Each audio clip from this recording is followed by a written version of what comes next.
भाई ने इस लड़की से क्यों शादी की? मुझे ये अधीरा बिल्कुल पसंद नहीं है। बेटी अब क्या कर सकते हैं, मैं भी तुम्हारे भाई की शादी इस लड़की से नहीं कराना चाहती थी, लेकिन समर्थ की जिद के आगे मुझे झुकना ही पड़ा। समर्थ ने अपनी पसंद की लड़की अधीरा से शादी की है, लेकिन उसकी माँ मंजू और बहन सौम्या को अधीरा बिल्कुल पसंद नहीं है।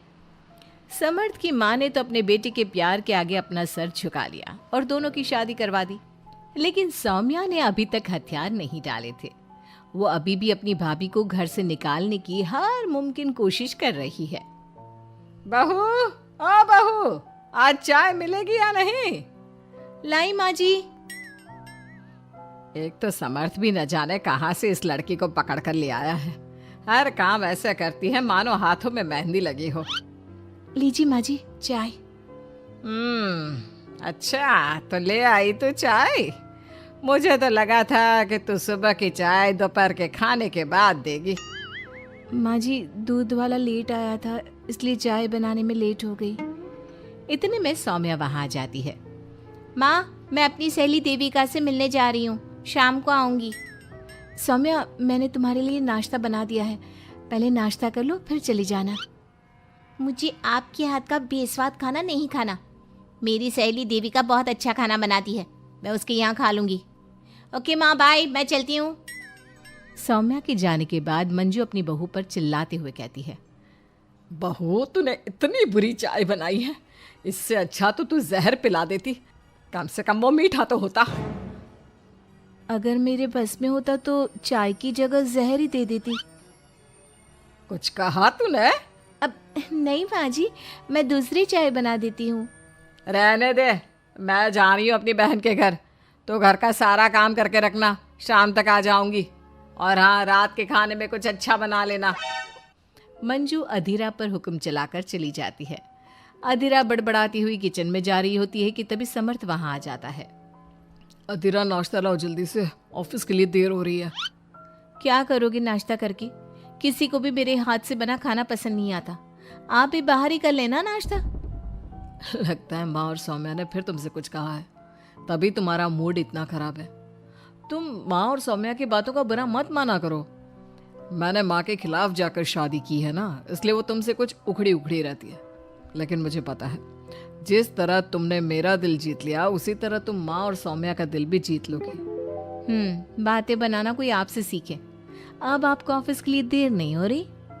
हो तो रही है, लेकिन सोच रहा हूँ सौम्या और माँ घर पर नहीं है, तुम दिन भर अकेली घर में क्या करोगी?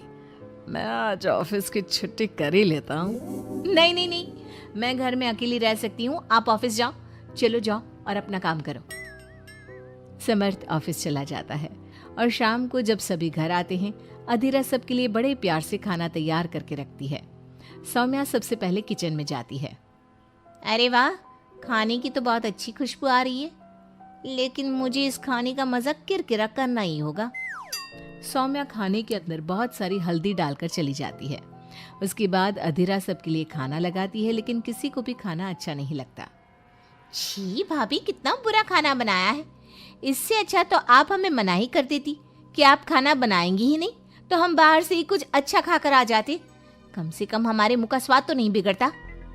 बहू, तूने हम सबको सुबह बिना खाना खाए निकाल दिया, और अब भी हमें बिना खाना खाए सोना पड़ेगा।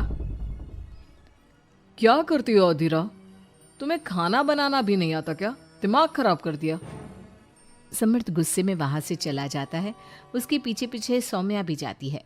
भैया, हमने आपसे कितना मना किया था कि इस लड़की से शादी मत करो मत करो, लेकिन आपने हमारी एक नहीं सुनी। आप मेरी सहेली देविका को तो जानती हो ना, सुंदर होने के साथ साथ हर काम में माहिर है। सौम्या देखो, मैं वैसे ही परेशान हूँ, तुम मुझे और परेशान मत करो, जाओ यहाँ से। सौम्या ने समर्थ के दिल में अधीरा के लिए नफरत डालने की कोशिश की। अगली सुबह अधीरा जल्दी सोकर उठी और सबके लिए नाश्ता बना लिया, लेकिन समर्थ बिना कुछ खाए ही ऑफिस के लिए निकल गया। सौम्या भी ये सब नोटिस कर रही थी। उसने देविका को घर पर बुला लिया। देविका, आज भैया बहुत गुस्से में है। आज तुम ऐसा खाना बनाओ कि भैया उस अधीरा की तारीफ करना भूल जाए। सौम्या, तुम ये सब क्या कर रही हो? तुम्हारा भाई शादीशुदा है वो कभी मुझसे शादी करने के लिए तैयार नहीं होगा। लेकिन तुम तो भाई से पहले से ही प्यार करती थी ना। हाँ करती थी, लेकिन ये उन दिनों की बात है ना। चुप रहो तुम। अगर तुम्हें भैया को पाना है तो तुम्हें वही करना होगा जो मैं कहूंगी। सौम्या ने जैसा जैसा कहा देविका ने वैसा ही किया। देविका ने बहुत ही स्वादिष्ट खाना बनाया। शाम को सभी लोग इकट्ठा हुए और सबने एक साथ मिलकर खाना खाया। इतना मजेदार खाना खाकर सबने देविका की खूब तारीफ की। समर्थ ने अपनी पत्नी को ताना देते हुए कहा, अधीरा, देविका ने कितना अच्छा खाना बनाया है। तुम्हें देविका से खाना बनाना सीखना चाहिए। अब तो ये रोज की बात हो गई। सौम्या हर बार देविका को अपने घर बुलाती और किसी न किसी बात पर अधीरा को शर्मिंदा करती। सौम्या अपने भाई की बात देविका से कराने लगी। अब समर्थ भी देविका से प्यार करने लगा। सौम्या ने अपने भाई से कहा, भैया आपको देविका पसंद है ना? अरे तुम ये क्यों पूछ रही हो? क्योंकि मैं चाहती हूँ कि आप देविका से शादी कर लो। अरे सौम्या, ये मुमकिन नहीं है, क्योंकि देविका मुझसे शादी करने के लिए कभी तैयार नहीं होगी और अधीरा भी इस रिश्ते से खुश नहीं होगी। आप देविका की चिंता मत करो, उससे मैं बात कर लूंगी।